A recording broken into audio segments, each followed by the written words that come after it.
ഒരു അടിപിടിയുടെ കഥയാണ് പറയുന്നത്. ഈ അടിപിടിയിലെ നായകൻ ശങ്കറാണ്, നായിക മേനകയാണ്.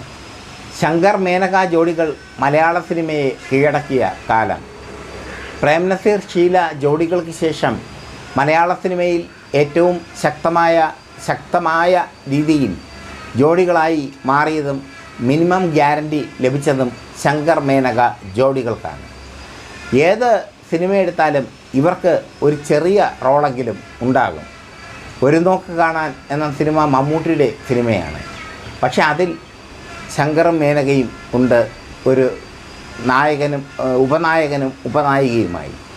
കാരണം ശങ്കർ മേനക ജോഡികൾക്ക് അത്ര ഡിമാൻഡായിരുന്നു ഒരു കാലത്ത്. ചില ചിത്രങ്ങളിൽ ശങ്കറും മേനകയും ജോഡികൾ ആകാതെ ശങ്കറിൻ്റെ സഹോദരിയായി മേനക അഭിനയിച്ച ചിത്രങ്ങളുമുണ്ട്. നാളെ ഞങ്ങളുടെ വിവാഹം അടക്കമുള്ള ചിത്രങ്ങൾ. പക്ഷേ ആ ചിത്രങ്ങളൊക്കെ പരാജയപ്പെട്ടു. ശങ്കറും മേനകയും ഒരുമിച്ച് കഴിഞ്ഞാൽ ആ പടം ഹിറ്റ്, പൊന്നുംകുടത്തിന് പൊട്ട് ഹിറ്റ്, പൂച്ചയ്ക്കൊരു മുക്കുത്ത് ഹിറ്റ്, എൻ്റെ മോഹങ്ങൾ പൂവണിഞ്ഞു വലിയ ഹിറ്റ്. ഇങ്ങനെ ശങ്കറും മേനകയും താര ജോഡികളായി വിലസുന്ന കാലത്ത്, താരജോഡികളായി നിറഞ്ഞു നിൽക്കുന്ന കാലത്ത് നടന്ന ഒരു സംഭവമാണ് പറയുന്നത്. ഈ സംഭവം എന്നോട് പറഞ്ഞത് സിനിമാ മംഗളത്തിൻ്റെ എഡിറ്റർ മധു വൈപ്പനയാണ്. മധു വൈപ്പന സിനിമാ മംഗളത്തിൻ്റെ എഡിറ്റർ മാത്രമല്ല, ഒരു കാലത്ത് മലയാള സിനിമയിലെ സ്പന്ദനങ്ങളെ തിരിച്ചറിയുന്ന പത്രാധിപർ കൂടിയായിരുന്നു. ഒരു പക്ഷേ സിനിമാ ജേർണലിസത്തിലേക്ക് ഞാൻ കുറച്ചു കാലം തിരിഞ്ഞപ്പോൾ എനിക്ക് എല്ലാ പ്രോത്സാഹനവും തന്ന വ്യക്തി മധു വൈപ്പനയായിരുന്നു. മധു വൈപ്പനയുടെ വട്ടിയൂർക്കാവുള്ള വീട്ടിൽ എല്ലാ ആഴ്ചയും ഞാൻ പോയി ഈ കഥകൾ കേൾക്കുമായിരുന്നു, പണ്ടത്തെ കഥകൾ. അതിലൊന്നാണ് ഈ ശങ്കർ മേനക ജോഡികളുടെ കഥകൾ. ശങ്കർ മേനക ജോഡികൾ വിവാഹിതരാകണമെന്നും അവർ ഒരുമിക്കണമെന്നും ഒക്കെ ആഗ്രഹിച്ചിരുന്നു കേരളത്തിലെ ജനങ്ങൾ. അത്രയ്ക്ക് ഇഷ്ടമായിരുന്നു അവരെ. സംഭവം അതൊക്കെയാണെങ്കിലും പറയാൻ പോകുന്ന സംഭവം വളരെ കൗതുകകരമാണ്. തിരുവനന്തപുരത്തെ ഈ പങ്കജ് ഹോട്ടലിലായിരുന്നു ഇവരുടെയൊക്കെ താവളം. ശങ്കർ ഒരു മുറിയിൽ, മേനക മറ്റൊരു മുറിയിൽ. മേനക തമിഴ്നാട്ടിൽ നിന്ന് മലയാളത്തിലെത്തിയ താരമാണ്. മലയാളത്തിലെ അക്കാലത്തെ അതിസുന്ദരിയായ നടിയാണ്.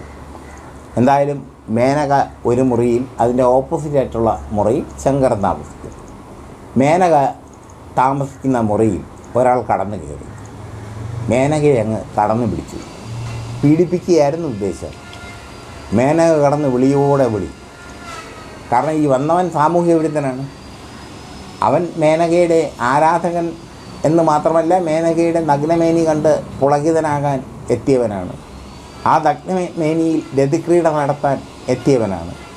മേനകയുടെ വിളിയോടെ വിളി കേട്ട് ശങ്കർ ഓടിയെത്തി. ശങ്കർ നമ്മുടെ പ്രതിനായകനെ കഴുത്തിൽ തൂക്കിയെടുത്ത് അടിച്ച് തരിപ്പണമാക്കി. കഴുത്തിൽ തൂക്കിയെടുത്ത് വെളിയെറിയുന്നു. ശങ്കർ ചവിട്ടുന്നു. ശങ്കറിൻ്റെതായ സിനിമാ രീതിയിലുള്ള ഫൈറ്റ് നടത്തുന്നു. എന്തായാലും അവൻ ഓടി രക്ഷപ്പെട്ടു. പങ്കജ് ഹോട്ടലുകാർ ഓടിക്കൂടുകയും സംഭവത്തിന് വലിയ പ്രചാരം നൽകാതെ, കാരണം പ്രചരണം ലഭിച്ചു കഴിഞ്ഞാൽ പങ്കജ് ഹോട്ടലിന് മാനക്കേടാണ്, അതുകൊണ്ട് വലിയ പ്രചാരം ഒന്നും നൽകാതെ ഒതുക്കുകയും ചെയ്തു. എന്തായാലും ശങ്കറും മേനകയും വിവാഹിതരായില്ല. അവർ പിന്നീട് മുത്തോട് മുത്തടക്കമുള്ള പല ചിത്രങ്ങളിൽ അഭിനയിച്ചു. മേനക ഇഷ്ടപ്പെട്ടത് സുരേഷ് കുമാറിനെയാണ്. സുരേഷ് കുമാറും മേനകയും വിവാഹിതരായി.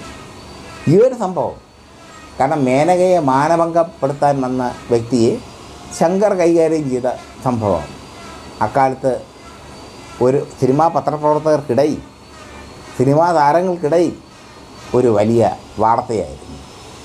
ആ വലിയ വാർത്ത ഒരു കാലത്തെ ഗൃഹാതുര സ്മൃതികളുടെ വാർത്ത കൂടിയാണ്.